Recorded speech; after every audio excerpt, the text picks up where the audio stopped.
देखिए, Nepal cricket team को अब आप कार्डियक किंग कहना बंद कर दीजिए। अगर आपको कुछ कहना ही है तो शायद कमबैक किंग सबसे बेहतर होगा इस टीम के लिए। एक और दिन, एक और मुकाबला आखिरी ओवर तक जाता है। नेपाल वहां पर मुकाबले को जीतती है। कई सारे इस मुकाबले के हीरो रहे, लेकिन सबसे बड़ा हीरो इस मुकाबले का संदीप लामिछाने रहे। उनके प्रदर्शन और उनके अगर आप देखेंगे तो बैन के बाद से चर्चाएं बहुत कम थी। संदीप लामिछाने मतलब इस तरीके से थे कि अगर इनको ड्रॉप कर दोगे ना तब भी टीम को कोई फर्क नहीं पड़ने वाला है, क्योंकि उस तरीके से दिख नहीं रहे।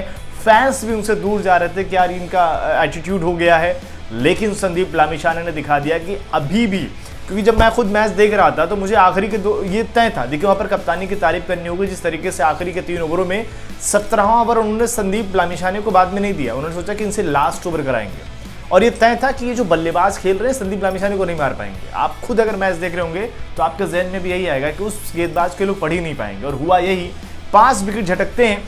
4 ओवर कंप्लीट नहीं हुआ संदीप लामिछाने का, टीम वहां पर ऑल आउट हो गई। 3 ओवर 5 गेंद 18 रन 5 विकेट 142 पर कतर ढेर हो जाती है और मुकाबला रोमांचक गया। आखिरी बॉल पर जिस तरीके से विकेट कीपिंग करी आसिफ शेख ने, उन्होंने अगर आप देखें वो भी छूटता तो चौका जा सकता था, एक बॉल और बचती। तो कहीं ना कहीं एक कंप्लीट प्रदर्शन जरूर रहा। लेकिन सवाल भी है, सवाल मतलब इस तरीके का सवाल है कि नेपाल इस वक्त T20 को 4 चरणों में खेल रहा है। जैसे होता है टेस्ट में एक पारी, दूसरी पारी, तीसरी पारी, चौथी पारी। नेपाल उस तरीके से कि शुरुआत थोड़ी सी कभी कभार बेहतर हो जाती है, फिर थोड़ा सा 15 ओवर तक अलग डाउनफॉल चल रहा होता है, उसके बाद फिर उठेंगे। ऐसे ही गेंदबाजी में होगा कि शुरुआत के 10 ओवर उनको जीतने देंगे, फिर कमबैक करेंगे। तो एक तरीके से ऐसा चल रहा है। इसमें अभी जीत रही है टीम, इसलिए बहुत अच्छा लग रहा है। लेकिन यहाँ पर क्या है कि आप कतर से, जापान से या इन टीमों से अगर आप रोमांचक मुकाबलों में जीत रहे हैं, ये फैन एज ए फैन अगर मैं मैच देख रहा हूँ तो मुझे मज़ा आ रहा है। लेकिन एज ए नेपाल के पॉइंट ऑफ व्यू से अगर आप देखें तो कहीं ना कहीं गलती हो रही है, बैटिंग में गलती हो रही है। और वो कहाँ गलती हो रही है, स्कोर कार्ड एक बार अगर आप देखें। नेपाल 20 ओवर में 147 रन बनाता है, 9 विकेट गिरते हैं। कुशल भुरतेल 8 पर 6, आसिफ शेख 12 पर 11, कप्तान रोहित पुडेल जिनको कमेंटेटर भी चीता कह रहे थे, उन्होंने 41 गेंदों पर 58 रन। कुशल मल्ला एक बार फिर से फेल। मैंने पिछले वीडियो में कहा, उससे पहले में, कि सिर्फ लेफ्टी और राइटी के चक्कर में आप इनको मत खिलाइए। अगर टीम में सही से जगह नहीं बनती है तो ड्रॉप कर सकते हैं। स्टुअर्ट लॉ जो खिलाड़ियों को बैक करने के लिए जाने जाते हैं, यहाँ पर कॉल लिया जा सकता है।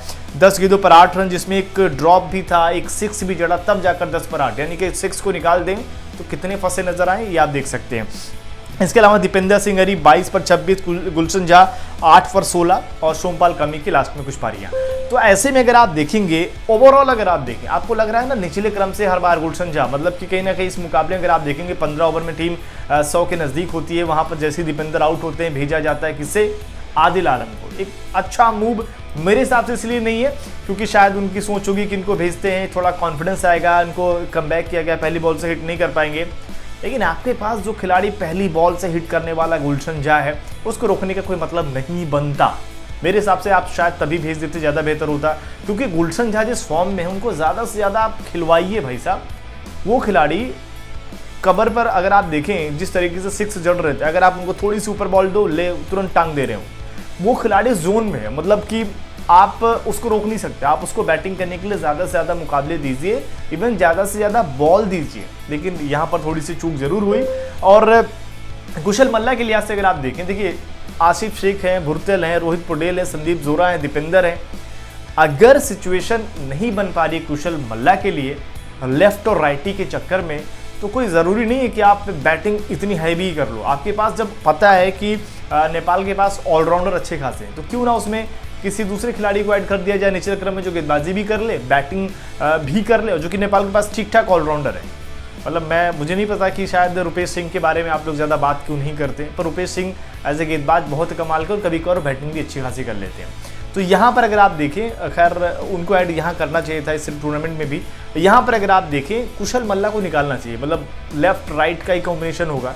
टैलेंट में देखिए, हमने भी कहा कि टैलेंटेड हैं, लेकिन पावर प्ले के बाद फंस जाते हैं। ये मैंने पहले दिन से बोला है कि अगर फ्लैट विकेट है तो कुशल मल्ला ऐसे से शॉट खेलेंगे, आपको लगेगा भाई साहब ये एक लेफ्टी खिलाड़ी, आपको मज़ा आ जाएगा।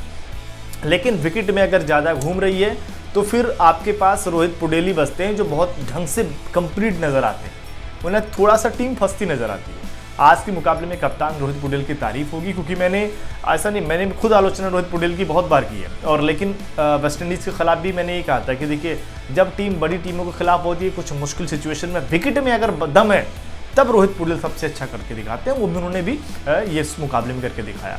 और फाइनली इस मुकाबले में अगर आप देखें 150 रन का टोटल बहुत कम टोटल नहीं था, मतलब इसमें क्रेडिट नेपाल की खराब बैटिंग को तो जाएगा कि भाई आपने जिस तरीके से बैटिंग करी है, लेकिन बाद में जो फिनिशिंग टच हो रही है, ऐसे विकेटों पर 150 रन बहुत कम नहीं होता है, क्योंकि ओवरऑल अगर आप इस पूरे टूर्नामेंट को अगर आप देखेंगे, आपको गिनी चुनी पारियां नजर आएंगी कि 170 जा रहा है, 170 जिसमें जा रहा होगा उसमें चीज़ करने वाली भी टीम जा रही है, अलग अलग पिचेस हैं वहाँ पर मुकाबले हो जा रहे हैं, वरना 150 रन विनिंग टोटल होता है।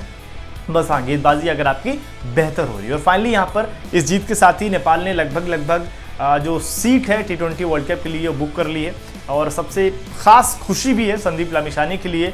और उनसे भी अगर आप देखें, इस वक्त अगर कोई ऐसा खिलाड़ी है जो बाकी जगहों पर, बाकी लीगों के लिए भी दरवाजे तोड़ रहा है, कि भाई साहब इधर नज़र देखिए, एक ऐसा खिलाड़ी जो ऑलराउंडर अच्छा है, गेंदबाजी करता है, पावर हिटिंग के लिए जाना जाता है, गुलशन झा, जो हो सकता है आने वाले समय में नेपाल के ऐसे खिलाड़ी बनेंगे जो अलग अलग दुनिया भर के लीगों में खेलते आपको नज़र आएंगे। बाकी दीपेंद्र सिंह हरी एक बार फिर से शानदार फील्डिंग, और इस वक्त मैंने पिछले वीडियो में भी कहा कि दुनिया में जो तमाम बेस्ट फील्डर हैं उनमें उनकी गिनती की जा रही है, या कहें टॉप लेवल के हैं। और सबसे कमाल की बात है, कमेंटेटर बार बार इस बात का जिक्र भी करते हैं, उन्हें लोग क्या कहेंगे कि यार ये बड़ी बड़ी टीमों के खिलाड़ियों का नाम लेते हैं वो अच्छा फील्डर है, लेकिन नहीं, सिर्फ यहीं पर नहीं, स्कॉटलैंड, नीदरलैंड, कहीं भी अगर मैच हो रहा है, नेपाल वहाँ पर खेल रही है, अभी जो ट्राई सीरीज चल रही थी, वहाँ पर भी बार बार कमेंटेटर्स बात का जिक्र करते थे कि इस वक्त जो एक टाइगर है दुनिया का सबसे बेस्ट फील्डर है। और फाइनली यहाँ पर भी अच्छा लगा कि इस तरीके से दीपेंद्र सिंह हरी की तारीफ हो रही थी और उन्होंने ये चीज़ें कमाई है।